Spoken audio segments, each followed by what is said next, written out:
Nobody puts baby in a corner. I've been waiting to say that my whole life. Nobody puts baby in a corner. I want to talk about corner cabinets because no matter what we do, they stink. If Elon can land a freaking rocket back on a launch pad, why can't we design a corner cabinet that's actually useful? The solutions that are out there are mediocre at best. So I'm agonizing over what to do in my corner, and I have been through all of the solutions, and I want to talk about the good and the bad of all of them. Why do you want corner cabinets in the first place? Is there another alternative?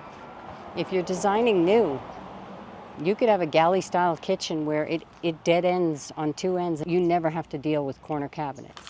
But if you're like me and you've got one stuck right in the middle of your kitchen, you gotta avoid these three mistakes. When we choose cabinets, sometimes we fall in love with a brand. We fall in love with a door style or a color. Don't do that. Fall in love with your plan. Fall in love with how it works, how it's gonna make your life easier. Then any of the brands out there can make it beautiful. So start with function first.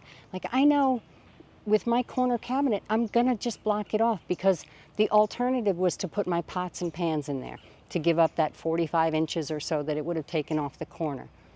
And I know those Magic Chefs, when I pull them out, there's a slide, there's the thickness of the shelf, and there's the box itself. So I'm not getting the 24 inches of depth you normally get with a base cabinet. It's not gonna suit my needs. I'd rather block it off, save the money, and use it elsewhere for storage that's gonna work better for me. Don't get caught up in you gotta have this gadget to solve this problem. What is your problem first? Then find the gadgets. The solutions are generally very expensive, space wasting, just a nuisance. There's lots of options when you're looking for corner cabinet solutions. You can do a corner pantry with a door or without, but you gotta be really neat for that one. You can do trapezoid, die in the corner, a lazy Susan, do nothing, or use it for display. Doors that swing out on L-shaped shelves with bifold doors. Lazy Susan, you've got one that's shaped like a trapezoid. There's pull-out drawers if you want to get really fancy on an angle. A lot of these fancy gadgets like the Magic Chef, the pull-out sideways thing, drawers that pull out on an angle, all of these solutions don't take into account what we're putting in there. Like, I know that Magic Chef thing, it sounds like a great idea. When you look at the dimensions of it though, you've got to fit it inside a 24-inch box, which has the front and the back. So that's less the total.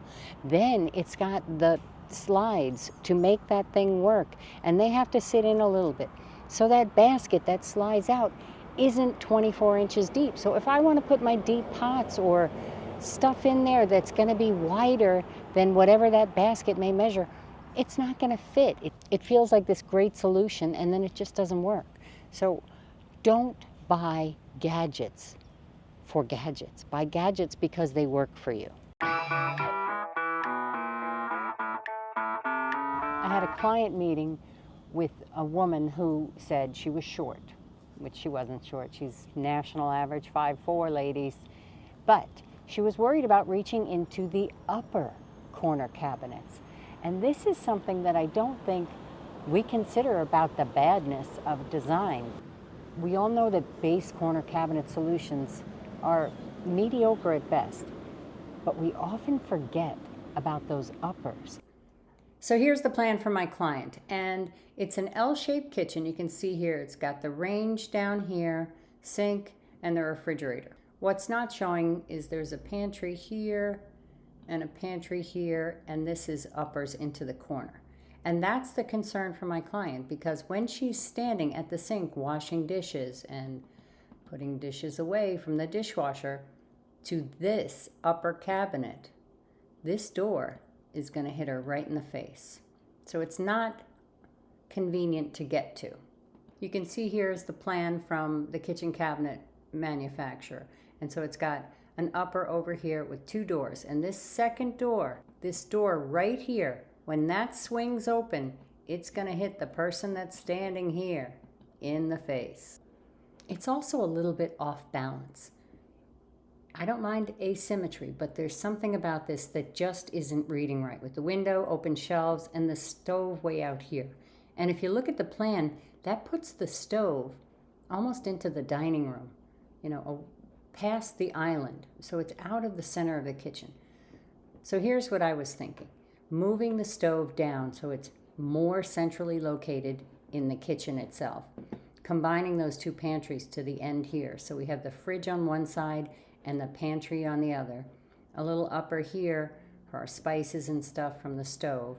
And then over in this corner where she was concerned about access, putting in some open shelves, getting rid of these open shelves here and putting them there for display, for some plants, some cookbooks, for stuff you're not going to access. This isn't for your daily glassware. You don't want to have to wash that off after it's been sitting on an open shelf.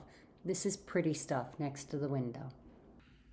If we take a look at this plan, you see this corner here was the problem. So over here you can see the elevation of it. And what we did was add open shelves in this corner here because she really can't reach in there. So we'll display, done. Kitchen cabinet companies are all owned by the same 5 Illuminati. So if the brand that you are looking at does not have one of the special features that you want, go find another brand. In the corner of my kitchen, I have what I want to be an appliance garage. It's going to need a really tall door to work the way I want it to.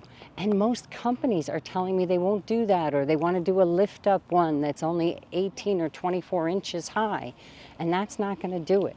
So I started looking at custom cabinet places today. And that's what drove me to my walk, because there's nothing worse than an arrogant and condescending custom cabinet place, especially when he's on a street with 10 others. So that guy lost my business. But there's plenty of custom cabinet places or other cabinet lines that can do what you want, that have what you need, or will design it for you. So don't settle for what the brand offers. They only have an appliance garage. They only have a trapezoid shape upper.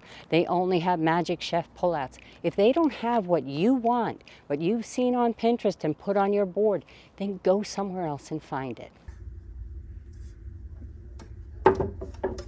Oh, detail, that's not bad.